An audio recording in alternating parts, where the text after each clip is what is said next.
I've tested quite a few plug-in home batteries and honestly a lot of them feel exactly the same. However, this one is slightly different, so it was worth taking a closer look.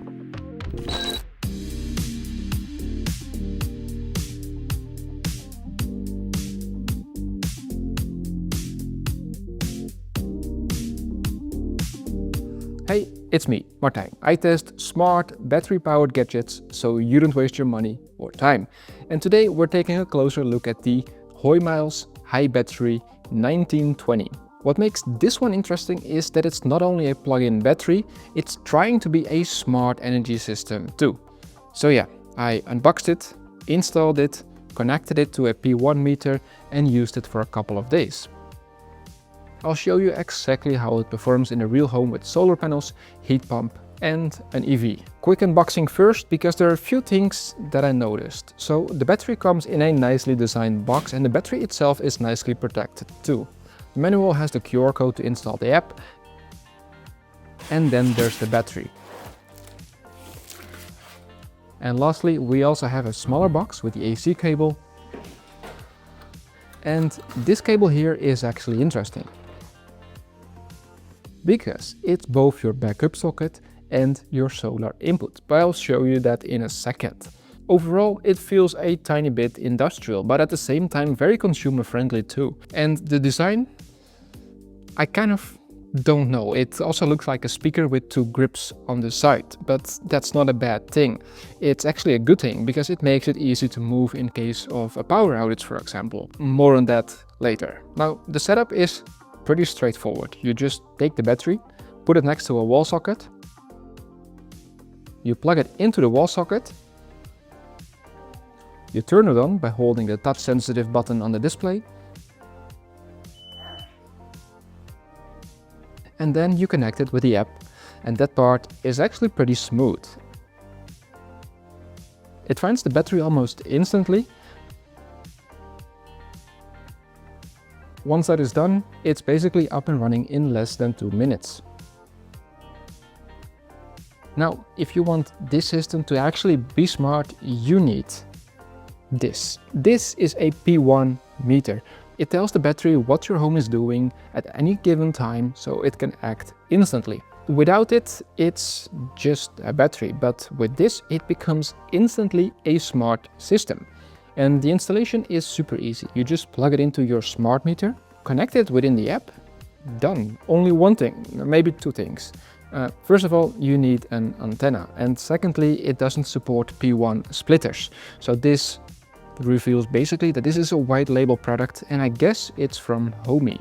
Now, it's not really a bad thing if Hoymiles also support other P1 meters, but until making this video, it doesn't support, for example, the HomeVisit P1 meter, which is an amazing product because it offers way more functionalities. We've reached the part in the video where it gets interesting, because most plug-in home batteries are just reactive. They charge when there's solar and discharge when you use power. This Hoymiles battery actually tries to think ahead. So time to grab your phone, because within the app you can basically control every single thing. But the main thing here is the AI mode. Now, I see you thinking, because a lot of companies nowadays are just screaming AI everywhere. Hoymiles too, but it's actually working pretty well. Let me explain. Here it actually does something, and it's not your typical if this then that rule-based AI. For example, it looks at electricity prices, your usage and even the weather, and then it decides whether to charge or discharge. For example, when you have a dynamic electricity contract and your house is pulling a lot from the grid, when you're charging your EV, the heat pumps are running, or for example just the microwave.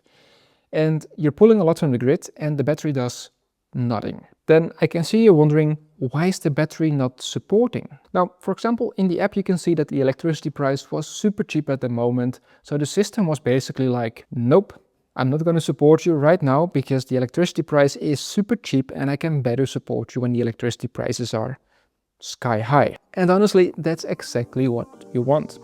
Now, on to the next section, your solar panels. And then there's this. You can actually connect solar directly to the battery with a microinverter, and that's pretty unique for this type of system.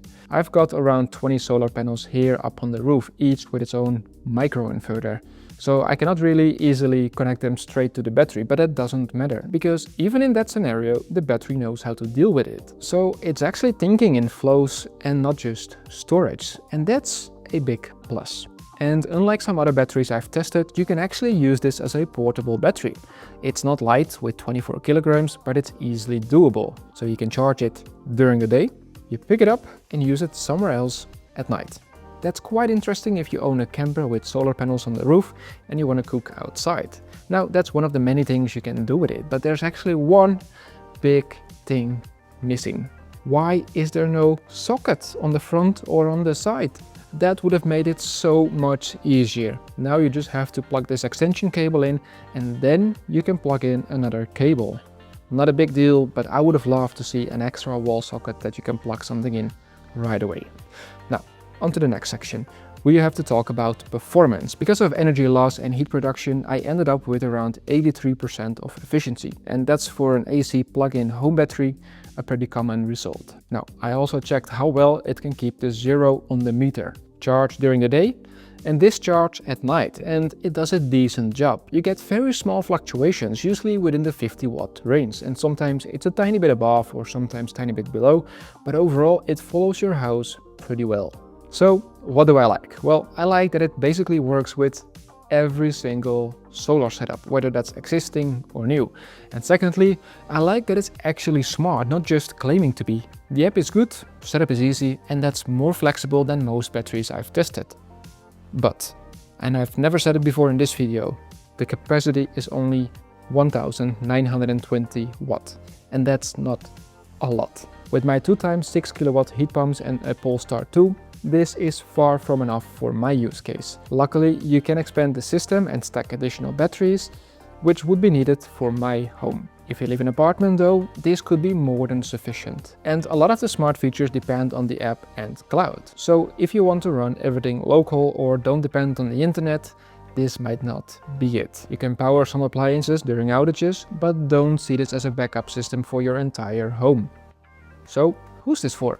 If you want a simple yet easy way into smart home batteries, this might be a very interesting option. If you have dynamic tariffs, it's even better. But if you want a full home backup or a large storage, this is not that. This is more like a smart buffer. And honestly, for that use case, it's actually doing a pretty good job. Now, if you want to see a large stack from Hoymiles, a 64 kilowatt hour stack, go watch the video over here because you've reached the end of this one. I hope you liked it. If you did, give it a like and don't forget to subscribe. So I'll see you in the next one.